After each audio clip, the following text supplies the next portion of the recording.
Hello, everybody. Welcome to Bite Size Genealogy. I am going to talk a little bit today about tree settings and show you how to change your tree settings in Ancestry.com. I feel like I get this question a lot. People are like, oh, how do I change my tree from private to public? How do I manage trees? So you're going to go into your trees area here, and you can, when you're building a tree, you can also work with these settings. But let's say you've already built one. Down toward the bottom of this list, you're going to hit Create and Manage Trees.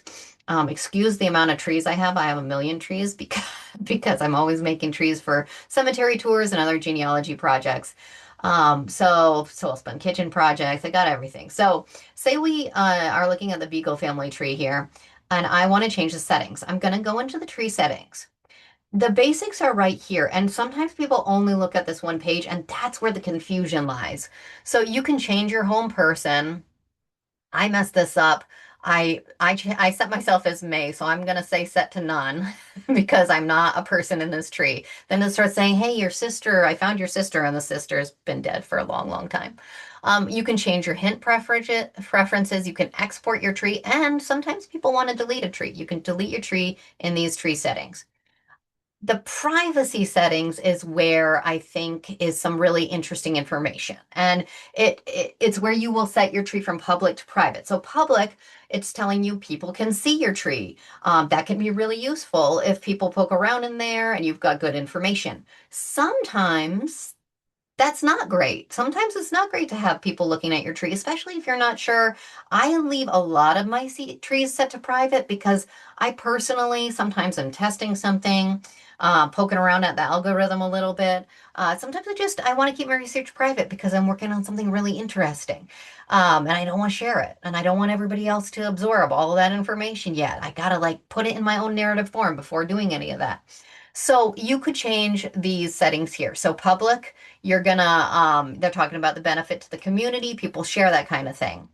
The people in that tree, even if you have a public tree, if you have a person who's living but you still have them listed, their information is private. So they're just letting you know that that is the case. I have a private tree here. This is the one, the Beagle and from the Beagle family. And I think people can still find it, but it's limited information. So it'll pop up and say Erin Moulton has a tree. You can request information from her. Okay, so that's a private tree. But if I don't want mine found in searches at all, if I'm like, I literally don't want anybody to even know I'm working on this tree, it's really detailed research, I just don't want to be found, you can say also prevent your tree from being found in searches. And then that will keep it completely your own. And no one's going to see that tree. It will default to public tree, I believe, if you don't change it when you're building one. So let's go build one in just a second. I'm going to save the changes on that.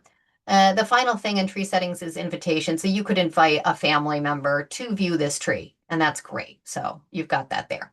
So let's go ahead and make up a tree real quick, just to see where it gives you that option to create a public or private tree. So all the way down at the bottom, I'm going to say create a new tree, and I can click right on this and build a new tree.